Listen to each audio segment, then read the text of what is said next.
Viloyatimizda maishiy chiqindilarni o'z vaqtida yig'ishtirib olish, jismoniy va yuridik shaxslarga xizmat ko'rsatish sifatini yanada yaxshilash maqsadida Toza hudud davlat muassasasi Urganch tumani filialiga maxsus avtotransportlar topshirildi. Hozir shu haqda.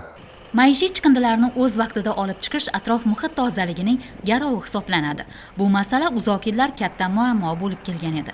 Korxonaga yangi texnikalarning topshirilishi bu kabi holatlarni bartaraf qilish uchun yechim bo'ldi. Urganch tuman filialiga maxsus transport vositalarini topshirish tadbirida viloyat prokuraturasi, tuman hokimligi, viloyat chiqindilarni boshqarish va sirkulyar iqtisodiyotni rivojlantirish boshqarmasi vakillari ishtirok etishdi. Bu borada endilikda xizmat ko'rsatuvchi va mijozlar o'rtasidagi munosabatlarni yanada yaxshilash, aholi xonadonlardan maishiy chiqindilarni olib chiqib ketilishidagi vaqt oralig'ining qisqartirilishi haqida fikrlar yuritildi. Buning natijasida hududlar yanada obod va ko'rkam, atrof muhit musaffo bo'ladi. Ta'kidlash lozimki, maxsus transport vositalarining ishlash darajasi xalqaro standartlarga to'la javob beradi.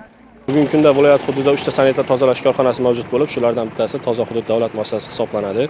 Chiqindilarni boshqarish va sirkulyar iqtisodiyotni rivojlantirish agentligi tashabbusi bilan bugungi kunda viloyat prokuraturasi va tuman hokim vakillari bilan lizing shartlari asosida Urganch tuman filialiga yangi qiymati 799 million so'mlik chiqindi tashish texnikasidan 4 tasi topshirildi. Umumiy qiymati 3 milliard 196 million so'mlik texnikalar bilan aholini e'tiroziga sabab bo'layotgan masalalarni bartaraf qilishdan iborat hisoblanadi. Joriy yilda yana 30 ta texnika chiqindilarni boshlash agentligi tomonidan lizing shartlari asosida sanitar tozalash korxonalariga topshirish rejalashtirilgan. 4-5 yildan beri ish harakatimiz. Oldin mashinalarimiz eskadi. Xalqimizga shu xizmatimizni yaxshilash niyatida yangi mashinalar berildi. Xalqimiz uchun xizmatdamiz. Endilikda bu transport vositalari hududdagi 45 ta mahallaga xizmat ko'rsatadi.